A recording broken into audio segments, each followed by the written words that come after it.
ललिता पवार यानी एक ऐसा नाम जिसको हम जानते हैं एक क्रूर सास के तौर पे, रामायण की मंथरा के तौर पर, या आनंद फिल्म की या अनाड़ी फिल्म की बाहर से सख्त लेकिन अंदर से नर्म दिल कैरेक्टर आर्टिस्ट के रूप में।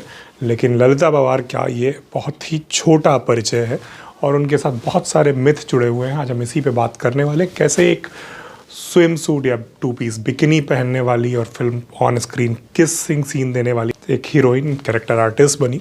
इसी पे आगे बढ़ने से पहले मेरे चैनल को सब्सक्राइब कर लीजिए, बेल आइकन को प्रेस कर दीजिए।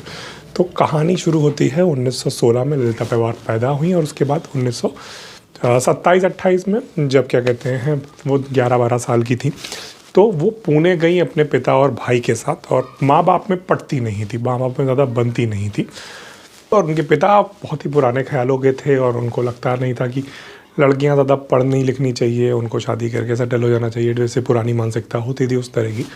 और ये छोटी थी तो भाई के साथ गई देखने एक स्कूल में और वहाँ पर चल रही थी फिल्म की शूटिंग।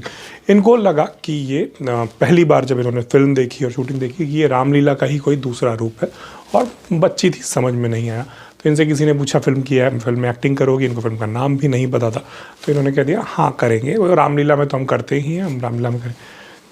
फिर इन्होंने काम किया और पिता उस समय वहाँ पर उस शहर में नहीं थे, इनको बुआ के यहाँ छोड़ कर गए थे। वापस जब आए तो पिता ने कहा घर चलो, तो पता चला कि मैं तो रामलीला में काम कर रही हूँ।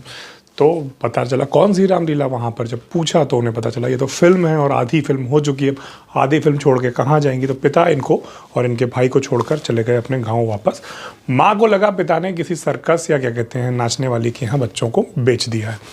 खैर, इस तरह से इनका फिल्म का सफ़र शुरू हुआ और 20 और 30 का जो दशक था वो हिंदी सिनेमा में बहुत बोल्डनेस का दशक था। ज़्यादातर फिल्में साइलेंट होती थी और साइलेंट फिल्मों में या तो जो हीरोइनें काम करती थी या तो वो एंग्लो इंडियन होती थी या विदेशी होती थी या ऐसे जगहों से आती थी जिनके माँ बाप परिवार का ज़्यादा कोई ख्याल रखने वाला होता नहीं था या गरीब परिवारों से आती थी।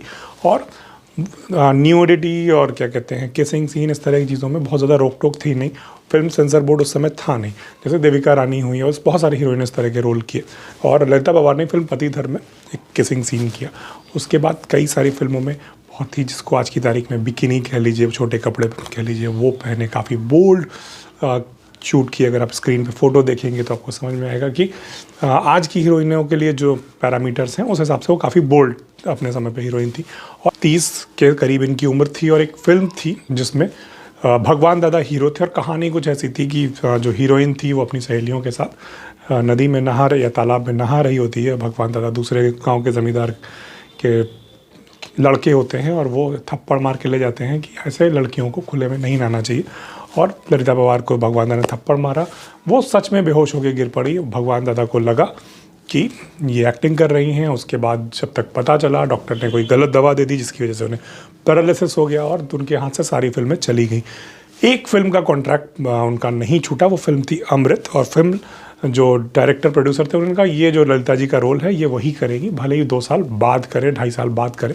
और 2-2.5 साल बाद अमृत फिल्म रिलीज़ हुई जिसमें ललिता पवार ने रोल किया और फिल्म हिट हुई। लेकिन उनकी जो एक आँख और चेहरे के पैरालिसिस की वजह से उनके चेहरे में जो एक विरूपता आ गई थी, जिसकी वजह से उनको आगे हीरोइनों के रोल तो नहीं मिले, कैरेक्टर रोल्स मिलते रहे। इस बीच में उन्होंने मराठी में कई सारी फिल्में की, फिल्मों का प्रोडक्शन किया और फिल्मों का ऐसी वैसी फिल्मों का प्रोडक्शन नहीं किया। टॉल्स्टॉय के ऊपर फिल्म बनाई, टॉल्स्टॉय की कहानियों पे फिल्म बनाई, बहुत सीरियस फिल्में करती है। अपने एक इंटरव्यू में ललिता जी बताती थी कि एक फिल्म थी कोई जिसमें वी शांताराम थे और एक कोई सीन था जिसपे उन्हें कंटिन्यूटी की गड़बड़ दिखाई पड़ी कि कंटिन्यूटी गड़बड़ है। कल जो सीन शुरू हुआ था वो एक्टर ने कुछ अलग कपड़े पहने थे और अगले दिन जो सीन शूट उसी के आगे का हुआ था उसमें कपड़े अलग हुए, जबकि उन दोनों सीन में एक ही कपड़ा होना चाहिए था, एक ही ड्रेस होनी चाहिए थी। और ये बात किसी ने नोटिस नहीं की। तो ललिता पवार ने कहा कि उन्होंने जो भी उनके वी शांताराम के एडी वगैरह होंगे उनसे कहा कि आप को ये सीन दोबारा शूट करना पड़ेगा। तो वी शांताराम तक बात पहुँचेगी, ये बता रही हैं कि वी शांताराम को ये सीन दोबारा शूट करना पड़ेगा। उन्होंने कहा क्यों? तो उन्होंने बताया ये गड़बड़। तो उन्होंने कहा तुमने कैसे पकड़ ली? तो उन्होंने फिल्में शूट की, फिल्में प्रोड्यूस की और सुपर हिट रही फिल्में।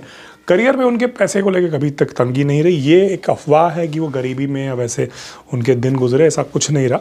उनके पहले पति जो थे गणपत पवार, उनसे उनका क्या कहते हैं लंबे समय तक उनकी शादी चली। फिर गणपत का ललिता की छोटी बहन से अफेयर हो गया बताया जाता है, जिसके बाद दोनों अलग हो गए। उसके बाद उन्होंने दूसरी शादी की। 90 के दशक में जब रामायण में मंथरा का रोल मिला तो उसमें भी ललिता पवार बताती है कि मंथरा के गेटअप से वो बहुत खुश नहीं थी, जो क्या कहते हैं रामानंद सागर ने तय करके दिया था, और उनको उस बात से बहुत इरिटेशन थी। और इस इरिटेशन के बीच में उन्होंने फिर अपने रोल को इम्प्रोवाइज़ किया, और वो इरिटेशन स्क्रीन पे दिखी, जिसकी वजह से माना जाता है कि वो रोल बहुत यूनिक हो गया, बहुत अच्छे से परफॉर्म हुआ। और इसके बाद ललिता जी को जबड़े का कैंसर हुआ, वो रिकवर हुई। 1998 में 24 फरवरी को उनकी डेथ हुई। और इसके बारे में मीडिया में और कई जगहों में खबरें मिलती हैं कि वो अकेली रहती थी और उनको कोई देखने वाला नहीं था। 2 दिन बाद उनकी लाश मिली। ये बात अधूरी है, ये बात सच नहीं है, क्योंकि वो और उनके पति एक साथ रहते थे और उनका लड़का दूसरे शहर में नौकरी करता था। उनके पति हॉस्पिटल में एडमिट थे बीमारी की वजह से, और उनका लड़का दूसरे शहर में था, और वो दौर मोबाइल फ़ोन और वैसा दौर था नहीं। तो ललिता पवार घर पे थी, उनको स्ट्रोक पड़ा या अटैक पड़ा, जो भी पड़ा, और उनकी डेथ हो गई। और उनके पति क्योंकि हॉस्पिटल में थे तो उनको पता ही नहीं चला कि घर पे ललिता पवार की डेथ हो गई है। तो ये मिथ है उनके बारे में कि अकेली रहती थी और निजी ज़िंदगी में बहुत क्या कहते हैं उनकी बनती नहीं थी लोगों से। ये मिथ है उनके बारे में, ऐसा कुछ नहीं था। पहले पति से उनका तलाक इसलिए हुआ था क्योंकि उनके पति का ललिता जी की छोटी बहन से अफेयर हो गया था, और वो अपने भाई और अपने पिता को जीवन भर मानती रही जब तक वो लोग रहे, वो साथ में रहे। और अपने जो दोबारा उन्होंने शादी की वो पति के साथ भी आखिरी समय तक रही। तो ये मिथ जुड़ जाते हैं क्योंकि उनका कैरेक्टर जो वो स्क्रीन पे दिखते थे वो इतने खतरनाक और इतने पावरफुल होते हैं, जो कैरेक्टर्स हमारी जनरेशन ने, हमसे पिछली और या उससे पिछली जनरेशन ने देखे। क्योंकि जो 1920 और 30 के दशक की साइलेंट फिल्में थी वो शायद अब कोई भी ऐसा नहीं होगा जिसने वो फिल्में देखी हो और उसको याद हो कि उसने ललिता पवार को देखा था। एक मज़ेदार बात और है कि उन हर फिल्म में, क्योंकि वो इतने बोल्ड रोल होते थे और किसी में कम कपड़े हैं, किसी में किसिंग सीन है, इतने बोल्ड और इतने वैसे रोल होते कि हर फिल्म में वो बताती थी कि उनको एक नया नाम दे दिया जाता था। मतलब हर फिल्म में उनका एक नया नाम होता था ताकि पहचान ना जाहिर हो।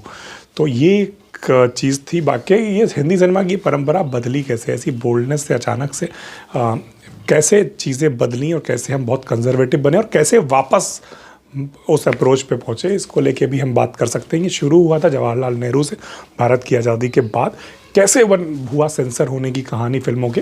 तो इस पे हम किसी और वीडियो में बात कर सकते हैं। अगर आप ये वीडियो अभी तक देख रहे हैं तो यूट्यूब को हमारे एल्गोरिदम से क्या प्रॉब्लम है हमें नहीं पता है, लेकिन उन्होंने हमारे वीडियोस को रिकमेंड करना बंद कर दिया। और अगर आप हमारे चैनल के दर्शक हैं तो देखेंगे पिछले कुछ समय में, कुछ महीनों में हमारे चैनल के व्यूज़ लगातार गिरे हैं नए वीडियोस के। पुराने वीडियोस पे व्यूज़ आ रहे हैं लेकिन नए वीडियोस पे व्यू नहीं आ रहे हैं। तो अगर आपको कोई वीडियो अच्छा लगता है, कोई वीडियो पसंद आता है तो प्लीज़ उसको कम से कम कुछ लोगों से शेयर कीजिए, सोशल मीडिया पे अपने शेयर कीजिए, सब्सक्राइब कीजिए, ताकि हम एल्गोरिदम पे वापस आए। क्योंकि वीडियो बनाना बहुत मेहनत का काम है, फिर हमें बहुत सारे इक्विपमेंट चाहिए होते हैं, समय चाहिए होता है।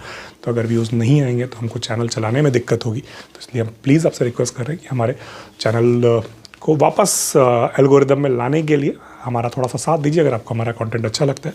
अब तक के लिए देख रहिए इंडियन पब्लिक कोर्ट। मैं हूँ अनिमेश। नमस्कार, धन्यवाद।